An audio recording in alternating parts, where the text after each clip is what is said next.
Assalamualaikum warahmatullahi wabarakatuh. Halo semua, apa kabar? Hari ini kita akan membahas tentang efisiensi PPN dari mata kuliah Perencanaan Pajak. Sebelumnya perkenalkan, nama saya Intan Hairunisa dengan NIM 22110027. Poin materi untuk hari ini yaitu yang pertama ada apa itu PPN, efisiensi PPN, faktor yang mempengaruhi efisiensi PPN, peran digitalisasi, tantangan, dampak positif dan negatif, strategi peningkatan efisiensi, dan contoh kasus nyata untuk efisiensi PPN. Pajak pertambahan nilai atau PPN adalah pajak yang dikenakan atas setiap penambahan nilai dari barang atau jasa dalam proses produksi dan distribusi. PPN merupakan jenis pajak tidak langsung. PPN yang dikenakan atas yang pertama BKP atau barang kena pajak, yang kedua JKP atau jasa kena pajak. Nah, secara umum PPN dikenakan pada hampir semua barang dan jasa, kecuali yang terjadi berdasarkan peraturan perundang-undangan, seperti barang-barang yang terkait dengan kebutuhan pokok dan kesehatan. Dasar hukum PPN ada di Undang-Undang Nomor 7 Tahun 2021 tentang harmonisasi peraturan perpajakan atau HPP yang memperbarui ketentuan-ketentuan PPN dan PPNBM. Dan menurut UU HPP Nomor 7 Tahun 2021, tarif PPN adalah 11% yang berlaku sejak 1 April 2022 sampai saat ini, dan direncanakan akan naik menjadi 12% pada tahun 2025. Fungsi PPN ada 3, yaitu yang pertama adalah sebagai anggaran, yaitu membiayai program pemerintah, mengatur, dan stabilitas. Prinsip dasar PPN yaitu asas keadilan, netralitas, transparansi, dan tidak berganda. Sistem pemungutan PPN. Yang pertama ada pajak keluaran, yaitu pajak yang dipungut oleh pengusaha kena pajak atau PKP dari konsumen saat menjual barang atau jasa kena pajak. Yang kedua ada pajak masukan, pajak yang dibayarkan oleh PKP pada saat membeli barang atau jasa kena pajak dari pihak lain. Yang ketiga ada pajak yang disetorkan. Perbedaan antara pajak keluaran dan pajak masukan adalah pajak yang harus disetorkan oleh PKP ke negara. Jika pajak keluaran lebih besar dari pajak masukan, selisihnya disetorkan sebagai pajak terutang. Jika sebaliknya, selisihnya dapat menjadi restitusi atau pengembalian pajak. Efisiensi PPN. Efisiensi PPN mengacu pada penerapan pajak pertambahan nilai yang dilakukan secara optimal sehingga menghasilkan pendapatan yang maksimal bagi negara dengan biaya pengelolaan dan administrasi yang rendah. Efisiensi ini dicapai dengan mengurangi beban administrasi dan memastikan pemungutan pajak yang tepat, tanpa menimbulkan beban berlebih bagi wajib pajak. Faktor yang mempengaruhi efisiensi PPN. Yang pertama ada kebijakan tarif dan pengecualian PPN. Tarif yang konsisten dapat memudahkan pengumpulan PPN dan mengurangi penghindaran pajak.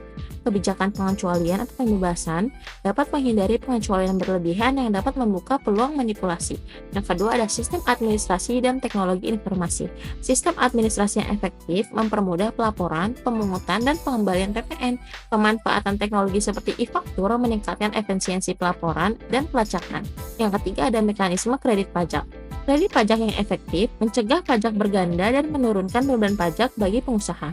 Yang keempat ada kepatuhan wajib pajak. Tingkat kepatuhan tinggi meningkatkan efisiensi pengumpulan PPN dan konsumen yang paham pajak mendorong kepatuhan pengusaha. Peran digitalisasi dalam efisiensi PPN. Yang pertama, mempercepat proses pelaporan dan pembayaran. Dengan digitalisasi, pelaporan dan pembayaran PPN dapat dilakukan secara online, sehingga mengurangi waktu dan biaya yang diperlukan untuk pelaporan manual. Yang kedua, meningkatkan akurasi data dan menghindari kesalahan. Dengan sistem digital, data transaksi dapat langsung dicatat dan diproses, sehingga meminimalkan kesalahan manual dalam perhitungan, pelaporan, atau pembayaran PPN. Yang ketiga, meningkatkan transparansi dan pengawasan. Sistem digital memungkinkan pelacakan transaksi secara real-time, sehingga otoritas pajak dapat memantau pergerakan pajak dari awal hingga akhir rantai distribusi. Tantangan dalam efisiensi PPN. Yang pertama ada kepatuhan yang rendah dari wajib pajak. Masih banyak sekali wajib pajak yang kurang patuh dalam melaporkan dan membayarkan PPN, terutama dari sektor informal atau UMKM. Yang kedua ada banyak pengecualian dan pembebasan PPN. Banyaknya pengiriman PPN ke berbagai jenis barang dan jasa membuat sistem PPN menjadi kompleks dan rentan terhadap manipulasi. Yang ketiga, kurangnya infrastruktur digital. Dalam beberapa wilayah atau sektor, infrastruktur digital yang mendukung pelaporan dan pengawasan PPN masih terbatas. Yang keempat, pengawasan penegak hukum yang lemah. Lemahnya penegakan hukum atau rendahnya sanksi atas pelanggaran pajak membuat beberapa pengusaha merasa aman untuk tidak patuh, yang berdampak negatif pada efisiensi pajak. Dampak positif efisiensi PPN. Yang pertama, meningkatkan penerimaan negara. Dengan sistem PPN yang efisien, pemerintah dapat mengoptimalkan penerimaan pajak tanpa harus menaikkan tarif. Yang kedua, mendorong kepatuhan wajib pajak. Sistem PPN yang sederhana dan mudah dipahami mendorong wajib pajak agar lebih patuh dalam melaporkan dan membayar pajak. Dan yang ketiga, meningkatkan transparansi dan akuntabilitas. Sistem digital dan pelaporan yang transparan memungkinkan transaksi PPN untuk memantau dengan lebih baik, mengurangi peluang manipulasi atau penggelapan pajak. Dampak negatif efisiensi PPN. Yang pertama, beban administrasi. Beberapa wajib pajak, terutama dari sektor UMKM, mungkin merasa terbebani oleh kewajiban administrasi yang baru. Yang kedua, kecenderungan untuk manipulasi data. Meskipun teknologi dapat meningkatkan efisiensi, ada risiko bahwa beberapa wajib pajak mungkin mencoba memanipulasi data atau menggunakan informasi yang tidak akurat untuk menghindari kewajiban pajak. Ini dapat terjadi jika ada celah dalam sistem digital yang digunakan. Dan yang ketiga, ketidakadilan dalam penerapan. Kebijakan yang menguntungkan perusahaan besar dan multinasional dalam hal akses terhadap teknologi dan sumber daya dapat menciptakan ketidakadilan bagi UMKM yang mungkin tidak memiliki kemampuan yang sama. Sekedar pengingat tentang efisiensi PPN terkait dampak positifnya, yaitu meningkatkan transparansi dan akuntabilitas, namun hal ini rentan terhadap adanya manipulasi data. Contoh dari kasusnya yaitu, dalam beberapa tahun terakhir, DJP mengungkap kasus faktur fiktif yang melibatkan puluhan perusahaan yang berkolusi untuk memanipulasi data faktur guna mengklaim restitusi PPN hingga miliaran rupiah. Kasus ini menunjukkan bahwa meskipun sistem e-faktur meningkatkan transparansi, risiko manipulasi data tetap ada jika pengawasan dari pemerintah tidak diperketat. Solusi untuk mengatasi kasus manipulasi data dalam sistem PPN yaitu dengan peningkatan pengawasan dan audit data. Yang pertama, penggunaan analitik data canggih, yaitu otoritas pajak dapat menggunakan big data analitik untuk mendeteksi pola transaksi mencurigakan dalam pelaporan PPN. Yang kedua, ada audit berbasis risiko, yaitu berfokus pada wajib pajak dengan profil risiko tinggi berdasarkan data historis pelaporan dan kepatuhan. Strategi peningkatan efisiensi PPN. Yang pertama, digitalisasi proses perpajakan.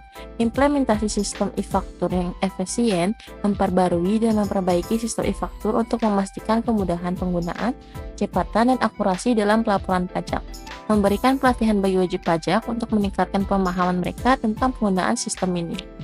Yang kedua, penyederhanaan prosedur dan regulasi, yaitu dengan mengurangi jumlah dokumen dan langkah-langkah yang diperlukan untuk pelaporan PPN dan menyederhanakan prosedur restitusi dan pengembalian pajak agar lebih cepat dan mudah dipahami oleh wajib pajak.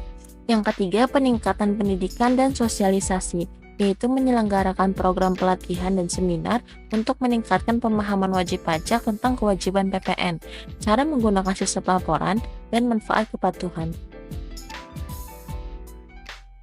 Contoh kasus efisiensi PPN, yaitu pembebasan PPN untuk UMKM selama pandemi COVID-19. Kasusnya, selama pandemi COVID-19, pemerintah memberikan pembebasan PPN bagi UMKM dengan Program Pemulihan Ekonomi Nasional atau PEN. Hal ini dilakukan untuk meringankan beban ekonomi dan meningkatkan likuiditas UMKM. Dampak efisiensinya, meskipun kebijakan ini mengurangi penerimaan PPN dalam jangka pendek, kebijakan ini membantu UMKM bertahan di masa krisis dan memulihkan daya beli masyarakat. Pembebasan PPN bagi UMKM mencerminkan kebijakan yang fleksibel dan strategis untuk memastikan kelanjutan sektor usaha kecil di masa mendatang, yang pada gilirannya akan berkontribusi pada penerimaan PPN saat UMKM kembali pulih. Kesimpulannya, efisiensi PPN sangat penting dalam memastikan bahwa sistem perpajakan berjalan dengan baik tanpa membebani pelaku usaha.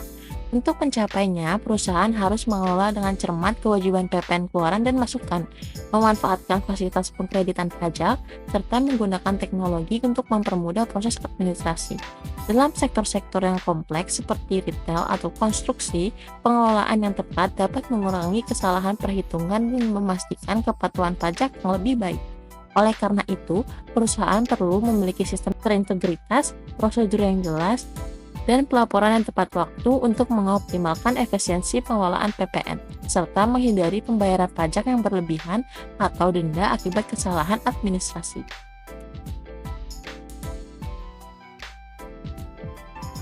Oke, terima kasih sudah menonton video ini. Jangan lupa untuk selalu bijak dalam mengelola pajak, karena perencanaan tepat bukan hanya membantu Anda menghemat, tetapi juga membantu pembangunan negeri. Oh iya, jika ada topik lain yang ingin dibahas atau ada pertanyaan, jangan lupa untuk tulis di kolom komentar. Dan jangan lupa untuk like, comment, and subscribe agar tidak ketinggalan materi-materi menarik lainnya. Sampai jumpa di video selanjutnya. Wassalamualaikum warahmatullahi wabarakatuh.